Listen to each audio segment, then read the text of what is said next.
안녕하십니까, 불트입니다. 오늘은 크리에이트 레이저 파일에서 사용된 에디트 폼에 대해서 알아보도록 하겠습니다. 일단 시작하기 전에 수정을 하나 하고 가려고 하는데요. DB와 앱 간의 가교 역할을 해주는 앱 DB 콘텍스트에서 코드 제너레이션에서 CRUD 페이지를 만들면서 앱 DB 콘텍스트 클래스도 자동으로 만들어 주어서 우리가 자세하게 다루진 않았지만 여기에 모델 클래스를 넣어줌으로써 우리가 엔티티 프레임워크를 통해서 DB의 테이블을 접근할 수 있었습니다. 네, 그런데 이름을 단수로 해서 좀 헷갈리는 것 같아요. 그래서 복수로 변경하도록 하겠습니다. S만 하나 붙여주면 되죠? 예, 넥스트. 네, 이렇게 무비스로 바꿔주면 크리에이트 파일에서 DB 컨텍스트를 이용할 때 복수로 바뀌어 있는 것을 알 수가 있고요. 받아서 넣을 무비 객체와 DB의 무비 테이블을 구별하기 편하도록 수정하였습니다. 자, 그러면 위로 올라와서 에디트 폼에 대해서 알아보도록 하죠. 우리가 앱을 실행시켜서 지금 이렇게 보는 화면, 영화 목록으로 가면 영화 목록이 나오고요. 크리에이트 뉴를 클릭하면 크리에이트 페이지로 가는 이 모든 것들은 서버 통신에서 get으로 HTTP의 바디 부분을 읽어오는 것입니다. 그와 반대로 포스트, 즉 사용자가 서버로 HTML에서 포스트를 할 수 있게 해주는 태그는 폼 태그입니다. 폼 태그가 포스트를 해줄 수 있는 가장 대표적인 태그이고요. 하지만 폼 태그를 사용하기에는 우리는 포스트를 하면서 많은 요구 조건이 있는데 예를 들어서 모델 바인딩도 해야 되고 유효성 확인도 해야 되고요. 포스트의 결과도 사용자에게 알려주어야 합니다. 이런 많은 요구사항을 폼 태그 하나로 사용하기란 쉽지 않습니다. 그래서 블레이저에서 에디트 폼이라는 컴포넌트를 만들었고 이 에디트 폼을 사용하면 방금 말씀드린 우리의 요구 조건을 아주 쉽게 구현할 수가 있습니다. 자, 그리고 우리는 아시다시피 인터랙티브 서버 모드를 지금 사용하지도 않고 있습니다. 지금은 스태틱 SSR 렌더 모드이고요. 즉, 그 뜻은 웹페이지가 구현되면 서버와의 연결이 끊어진다는 것입니다. 그런 상황에서 에디트 폼을 이용하면 서버에 포스트를 할 수가 있습니다. 자, 그러면 크리에이트 페이지를 확인하면서 코드를 이해해 보도록 하죠. 자, 크리에이트 페이지를 가보시면 총 4개의 인풋이 있고요. 그런 다음에 버튼을 눌러서 무비 목록을 만드는, 즉 DB로 인풋 데이터를 넘기는 것을 알 수가 있습니다. 자, 중요한 것은 에디트 폼은 인풋을 바인딩 하는데요. 우리가 저번에 인터랙티브 서버에서 배웠던 바인딩 키워드와 다르게 코드에 있는 어느 변수와 바인딩이 다 되는 것이 아닌 모델 바인딩을 합니다. 즉, 바인딩 하는 변수가 모델 클래스여야 합니다. 그리고 그 모델 클래스에 supply parameter from form이라고 하는 어트리뷰트를 사용해서 명시를 해줘야 합니다. 그래야지 에디트 폼과 모델 클래스가 바인딩이 가능합니다. 자, 그래서 첫 번째 메소드는 포스트이고요. 네, 이것은 기본값이기 때문에 빼줘도 상관은 없습니다.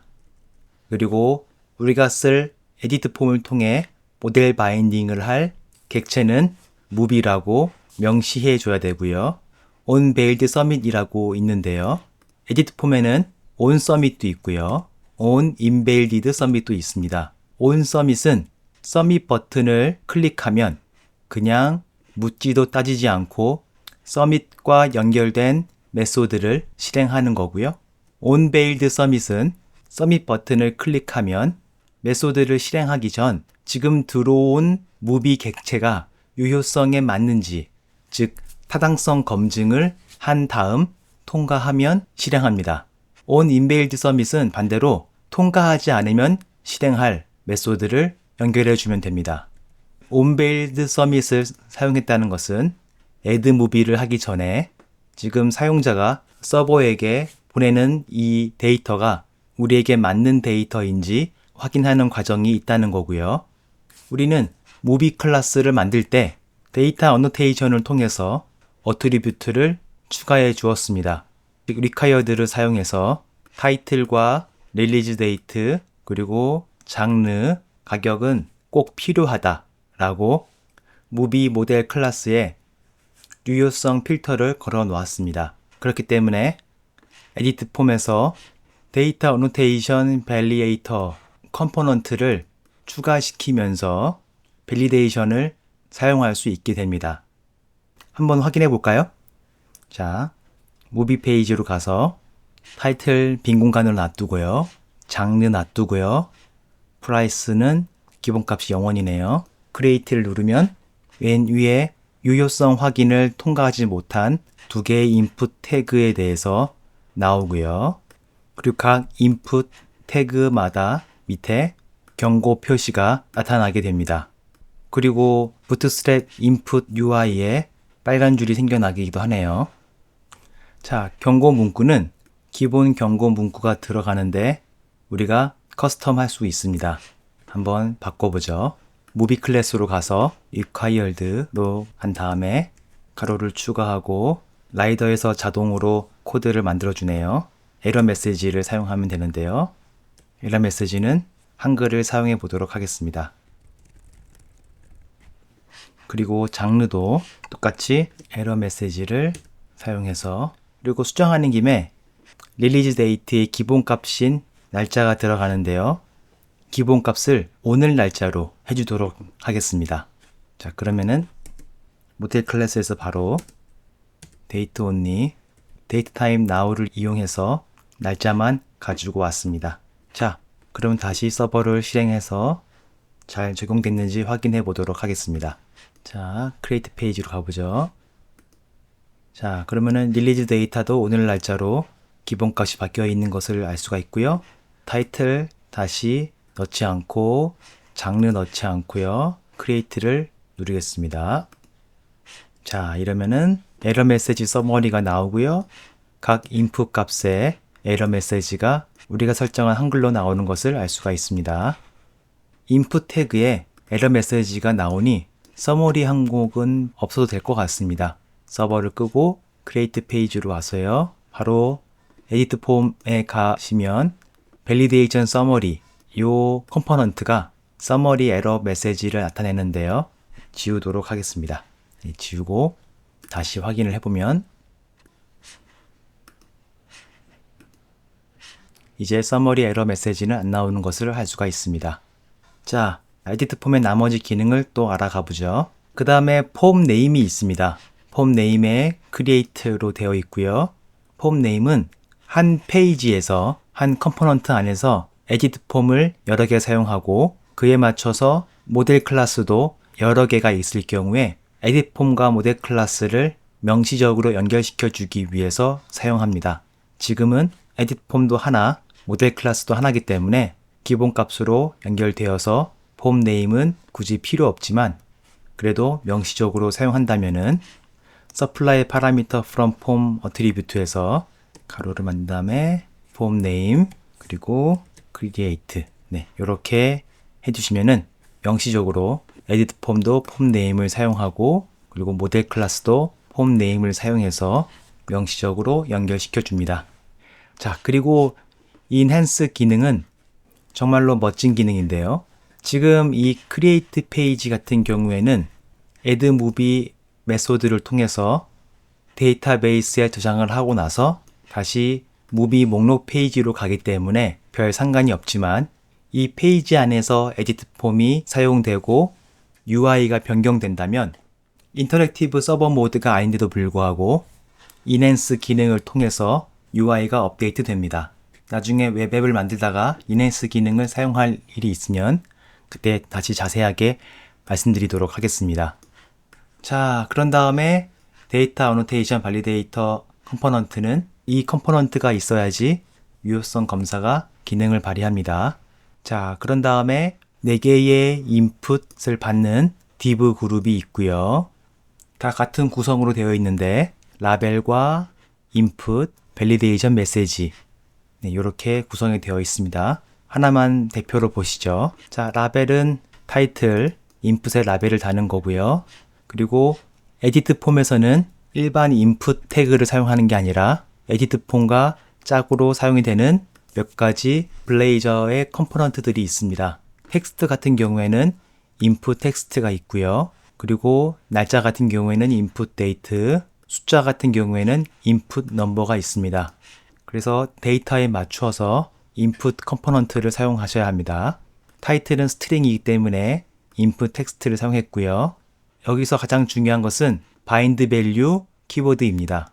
자, 우리가 바인드 키워드를 배울 때 바인드 밸류가 먼저 나오고 그리고 바인드 키워드가 만들어졌습니다. 자, 그래서 바인드 밸류보다는 바인드 키워드를 사용하시는 게 좋다라고 말씀드렸었는데요. 그런데 에디트 폼에는 또 다른 바인드 밸류가 있습니다. 자, 보시면은 인터랙티브 서버 모드에서 사용하는 바인드 밸류와 또 다른데요. 밸류의 부위가 대문자입니다. 여기서는 소문자이고요. 인터랙티브 서버의 바인드 밸류 키워드와 에디트 폼에서 사용하는 바인드 밸류 키워드는 완전 다른 것입니다. 처음에 알게 되었을 때 정말로 많이 헷갈렸는데요. 블레이저가 업데이트 되는 과정에서 좀 정리했으면 좋았겠지만 예전부터 사용하다 보니 이렇게 헷갈리게 사용되게 된 것 같습니다. 자, 아무튼 바인드 대문자 밸류 키워드를 사용해서 우리가 받은 모델 클래스에서 타이틀과 모델 바인딩을 시켜줍니다. 그리고 밸리데이션 메시지를 사용해서 for 속성을 이용해 유효성 확인을 무비의 어느 속성이랑 해야 되는지를 명시적으로 알려줍니다.